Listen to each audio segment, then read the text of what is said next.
Livre d'Éphésiens. Auteur, Paul. Thème, l'Assemblée, corps du Machia, Christ. Date de rédaction, environ 60 après Jésus-Christ. Éphèse figurait parmi les principales villes de l'Empire romain sous le règne de l'empereur Claude Ier, 10 avant Jésus-Christ 54 après Jésus-Christ. Bien que Pergame était considérée comme la capitale de l'Asie mineure, en raison de sa position géographique et grâce à ses affluents, Éphèse possédait le plus grand port de la région, ce qui lui a valu le contrôle du trafic commercial. Richissime et prospère, elle était renommée pour son faste et sa liberté de parole, et constituait donc un endroit privilégié pour les philosophes. C'était une ville où l'activité culturelle tenait une grande place, jeux olympiques, théâtre, cirque, etc., et où chacun pouvait y pratiquer la religion de son choix, croyances gréco-romaines, égyptiennes, judaïques, etc. Éphèse, dont le nom signifie « désirable », était la gardienne de l'Artémision, temple dédié à la déesse grecque Artémis, la Diane des Éphésiens. L'assemblée d'Éphèse vit le jour lors du second voyage missionnaire de Paul, entre 50 et 52 après Jésus-Christ. Quand il repartit, il laissa à Aquila et Priscilla la charge de la toute jeune assemblée. Lors de son troisième voyage, 53 à 57, Paul s'installa à Éphèse et y demeura presque 3 ans. Il discourut pendant 3 mois dans la synagogue sur le royaume d'Élohim, mais se retrouva confronté à l'endurcissement de certains. C'est alors qu'il se retira pour enseigner dans l'école d'un certain Turano durant 2 ans, de sorte que tous ceux qui habitaient l'Asie, juifs et grecs, entendirent parler de Yehoshua Hamashia. Plusieurs de ceux qui avaient cru confessèrent leurs péchés et un certain nombre de ceux qui avaient pratiqué la magie allèrent même jusqu'à brûler leurs livres publiquement. C'est ainsi que l'assemblée d'Éphèse croissait en puissance et en force. La prédication de Paul vint troubler le marché fructueux des fabricants d'idoles, au point que Démétrio, orfèvre tirant un grand profit de cette industrie, entraîna une émeute contre lui. Paul était cependant soutenu par des amis influents, les Asiarques. Rédigée en prison, cette lettre a pour vocation d'enseigner les chrétiens d'Éphèse sur la manière dont il convient de vivre les uns avec les autres au sein de l'Assemblée, corps du Machia, Christ. Chapitre 1, versets 1 à 23. Introduction. Paul, apôtre de Yehoshua Machia par la volonté d'Élohim, aux saints et fidèles en Yehoshua Machia qui sont à Éphèse. À vous, grâce et shalom, de la part d'Élohim notre Père et Seigneur Yehoshua Machia. La position des élus dans le royaume d'Élohim. Béni soit l'Élohim et Père de notre Seigneur Yehoshua Hamashia, qui nous a bénis de toute bénédiction spirituelle dans les lieux célestes en Machia. Selon qu'il nous a élus en lui avant la fondation du monde, afin que nous soyons saints et sans défaut devant lui dans l'amour. Nous ayant prédestinés à l'adoption pour lui-même, par le moyen de Yehoshua Machia, selon le bon plaisir de sa volonté. À la louange de la gloire de sa grâce, par laquelle il nous a rendus gracieux en son bien-aimé. En lui nous avons la rédemption par le moyen de son sang, le pardon des fautes selon la richesse de sa grâce. Qu'il a fait abonder envers nous en toute sagesse et intelligence. Il nous a fait connaître le mystère de sa volonté, selon son bon plaisir qu'il avait disposé en lui-même. Pour une administration lors de l'accomplissement des temps, réunir toutes choses en Machia, aussi bien ce qui est dans les cieux que ce qui est sur la terre. En lui, en qui aussi nous sommes devenus héritiers, ayant été prédestinés selon le dessein de celui qui opère toutes choses selon le conseil de sa volonté. Afin que nous soyons à la louange de sa gloire, nous qui d'avance avons espéré dans le Machia. En qui vous êtes aussi, après avoir entendu la parole de la vérité, l'évangile de votre salut, en lui vous avez cru et vous avez été marqués du sceau du Saint-Esprit de la promesse. Lequel est le gage de notre héritage pour la rédemption de ceux qu'il s'est acquis pour la louange de sa gloire. C'est pourquoi, ayant aussi entendu parler de la foi que vous avez en notre Seigneur Yehoshua, et de l'amour que vous avez envers tous les saints. Je ne cesse de rendre grâce pour vous, en faisant mention de vous dans mes prières. Afin que l'Élohim de notre Seigneur Yehoshua Machia, le Père de gloire, vous donne l'esprit de sagesse et de révélation dans sa connaissance précise et correcte. Qu'il illumine les yeux de votre intelligence, afin que vous sachiez quelle est l'espérance de sa vocation, et quelle est la richesse de la gloire de son héritage dans les saints. Et quelle est l'excellente grandeur de sa puissance envers nous qui croyons selon l'efficacité de la puissance de sa force souveraine. Qu'il a déployé avec efficacité en Machia, quand il l'a ressuscité des morts et qu'il l'a fait asseoir à sa droite dans les lieux célestes. Au-dessus de toute principauté, et autorité, et puissance, et seigneurie, et au-dessus de tout nom qui se nomme, non seulement dans l'âge présent, mais aussi dans celui qui est à venir. Le Machia est le chef, tête, suprême de l'assemblée. Il a aussi soumis toutes choses sous ses pieds, et il l'a donné pour tête au-dessus de toute chose, à l'assemblée. Qui est son corps, et la plénitude de celui qui remplit tout en tous. Chapitre 2, versets 1 à 22. Le salut par la grâce. Et vous, étant morts par les fautes et les péchés dans lesquels vous marchiez autrefois, selon l'âge de ce monde, selon le chef de l'autorité de l'air, de l'esprit qui opère maintenant dans les fils de l'obstination. Parmi lesquels nous vivions tous autrefois, selon les désirs de notre chair, accomplissant les désirs de la chair et de nos pensées. Et nous étions par nature des enfants de colère comme les autres. Mais Elohim, qui est riche en miséricorde, à cause de son grand amour dont il nous a aimés. Nous aussi, étant morts par les fautes, il nous a vivifiés ensemble avec le Machia. C'est par grâce que vous êtes sauvés. Et il nous a ressuscités ensemble, et nous a fait asseoir ensemble dans les lieux célestes en Machia Yehoshua. Afin qu'il montre dans les âges qui viennent l'immense richesse de sa grâce par sa bénignité envers nous, en Machia Yehoshua. Car vous êtes sauvés par la grâce, par le moyen de la foi. Et cela ne vient pas de vous, c'est le don d'Elohim. Cela ne vient pas des œuvres, afin que personne ne se glorifie. Car nous sommes son ouvrage, ayant été créés en Yehoshua Machia pour les bonnes œuvres qu'Elohim a préparées d'avance, afin que nous marchions en elles. C'est pourquoi souvenez-vous que vous, autrefois les nations dans la chair, appelées incirconcision par ce qui est appelé la circoncision, faite dans la chair par la main de l'homme. Vous étiez en ce temps-là sans Machia, privés de citoyenneté en Israël et étrangers aux alliances de la promesse, n'ayant pas d'espérance et sans Elohim dans le monde. Mais maintenant, par Machia Yehoshua, vous qui étiez autrefois éloignés, vous avez été rapprochés par le sang du Machia. Juifs et nations forment un seul corps. Car lui-même est notre paix, lui qui des deux n'en a fait qu'un en détruisant la clôture, le mur de séparation. Ayant aboli dans sa chair l'inimitié, la Torah des commandements avec ses dogmes, afin que des deux il créa en lui-même un seul homme nouveau, en faisant la paix. Et qu'il réconcilia les uns et les autres en un seul corps avec Elohim par le moyen de la croix, ayant détruit par elle l'inimitié. Et il est venu prêcher la paix à vous qui étiez loin, et à ceux qui étaient près. Parce que nous avons par son moyen les uns et les autres accès auprès du Père dans un même esprit. L'assemblée véritable. Ainsi donc, vous n'êtes plus des étrangers ni des gens sans citoyenneté, mais concitoyens des saints et membres de la famille d'Elohim. Ayant été édifiés sur le fondement des apôtres et des prophètes, et Yehoshua Machia lui-même étant la pierre angulaire. C'est en lui que toute la construction, ayant ses parties bien ajustées, s'élève pour être un temple saint dans le Seigneur. C'est en lui que, vous aussi, vous êtes construits ensemble pour être une habitation d'Elohim en esprit. Chapitre 3, versets 1 à 21. Le mystère caché de tout temps. C'est pour cela que moi, Paulo, le prisonnier du Machia Yehoshua pour vous, les nations. Si toutefois vous avez appris quelle est l'administration de la grâce d'Elohim qui m'a été donnée pour vous. C'est par révélation qu'il m'a fait connaître ce mystère, ainsi que je l'ai écrit ci-dessus en peu de mots. Par où, en lisant, vous pouvez comprendre mon intelligence du mystère du Machia. Lequel n'a pas été porté à la connaissance des fils des humains dans les autres générations, comme il a été révélé maintenant par l'Esprit à ses saints apôtres et prophètes. Que les nations sont cohéritières et membres du même corps, et coparticipantes de sa promesse dans le Machia par le moyen de l'Évangile. Dont j'ai été fait serviteur, selon le don de la grâce d'Elohim qui m'a été donné selon l'efficacité de sa puissance. Cette grâce m'a été donnée à moi, qui suis plus bas que le plus inférieur de tous les saints, pour annoncer parmi les nations la richesse incompréhensible du Machia. Et pour mettre en évidence devant tous quelle est la communion du mystère qui était caché de tout âge en Elohim, qui a créé toutes choses par le moyen de Yehoshua Machia. Afin que les principautés et les autorités dans les lieux célestes connaissent aujourd'hui, par le moyen de l'assemblée, la sagesse infiniment variée d'Elohim. Selon le dessein des âges qu'il a accompli dans le Machia Yehoshua notre Seigneur. Par lequel nous avons la liberté et l'accès avec confiance, par le moyen de la foi en lui. C'est pourquoi je vous prie de ne pas vous relâcher à cause de mes tribulations que j'endure par amour pour vous, elles sont votre gloire. À cause de cela, je fléchis les genoux devant le Père de notre Seigneur Yehoshua Hamashia. De qui toute la famille dans les cieux et sur la terre tire son nom. Afin que selon la richesse de sa gloire, il vous donne d'être puissamment fortifiés par le moyen de son esprit dans l'homme intérieur. En sorte que le Machia habite dans vos cœurs par le moyen de la foi, pour que vous soyez enracinés et fondés dans l'amour. Afin d'être éminemment capables de saisir avec tous les saints, quelle est la largeur et la longueur et la profondeur et la hauteur. Et de connaître l'amour du Machia qui surpasse toute connaissance, afin que vous soyez remplis jusqu'à toute la plénitude d'Elohim.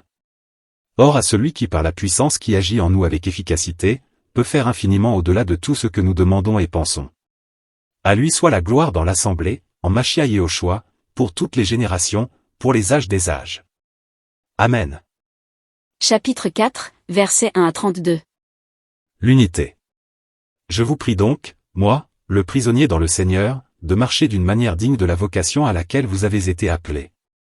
Avec toute humilité et douceur, avec patience, vous supportant les uns les autres dans l'amour. Vous efforçant de garder l'unité de l'esprit dans le lien de la paix. Un seul corps et un seul esprit, comme aussi vous êtes appelés à une seule espérance par votre vocation. Un seul Seigneur, une seule foi, un seul baptême. Un seul Elohim et Père de tous, qui est au-dessus de tous, parmi tous et en vous tous. Les dons du Machia pour le perfectionnement et l'édification de son corps. Mais la grâce est donnée à chacun de nous selon la mesure du don du Machia. C'est pourquoi il dit, étant monté dans la hauteur, il a capturé la captivité et il a donné des dons aux humains. Or que signifie, il est monté, sinon qu'il est premièrement descendu dans les parties inférieures de la terre? Celui qui est descendu, c'est le même qui est monté au-dessus de tous les cieux, afin de remplir toutes choses.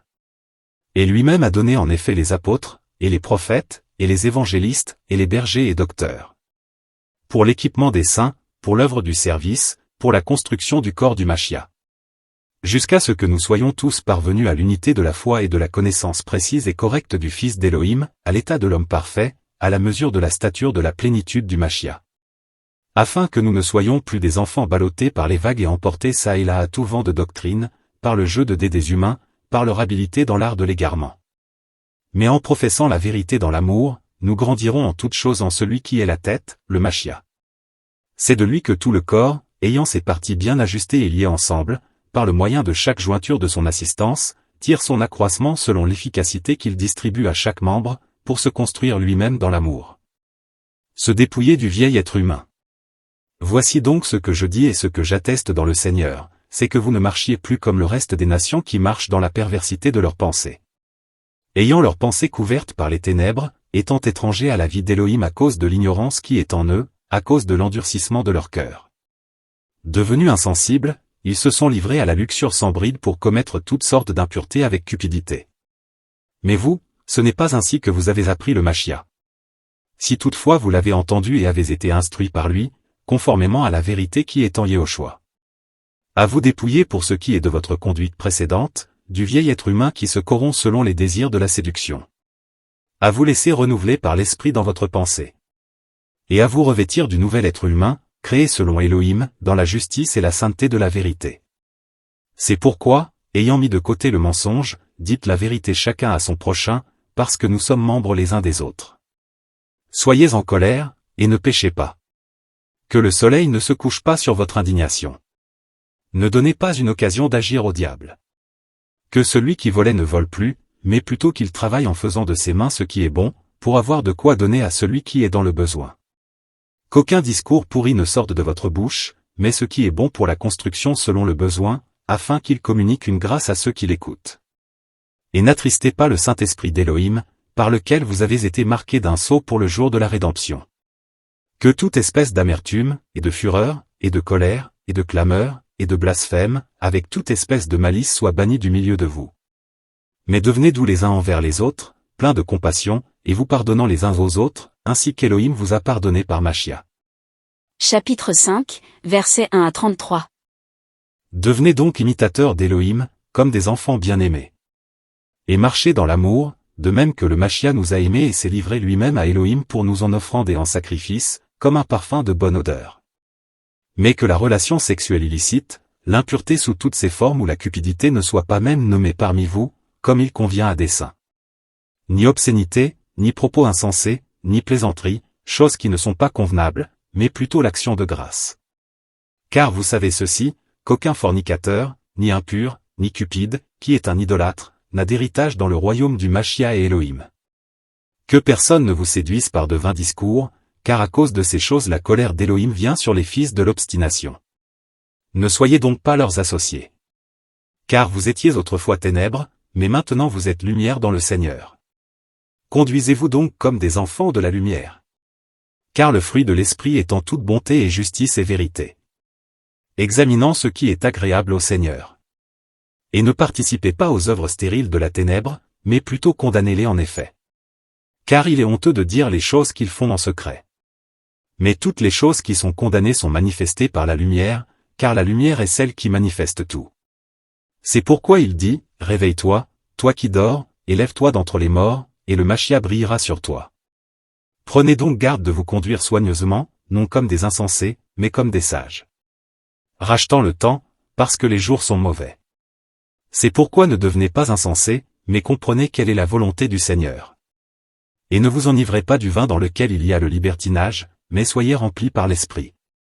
Vous parlant entre vous par des psaumes, et des hymnes et des cantiques spirituels, chantant et célébrant dans votre cœur les louanges du Seigneur. Rendant toujours grâce pour toutes choses au nom de notre Seigneur Yehoshua Machia, l'Élohim et Père. Vous soumettant les uns aux autres dans la crainte d'Élohim. Le mariage selon Élohim. Femmes, soyez soumises à vos maris comme au Seigneur. Parce que le mari est la tête de la femme, comme le Machia aussi est la tête de l'assemblée qui est son corps et dont il est le sauveur.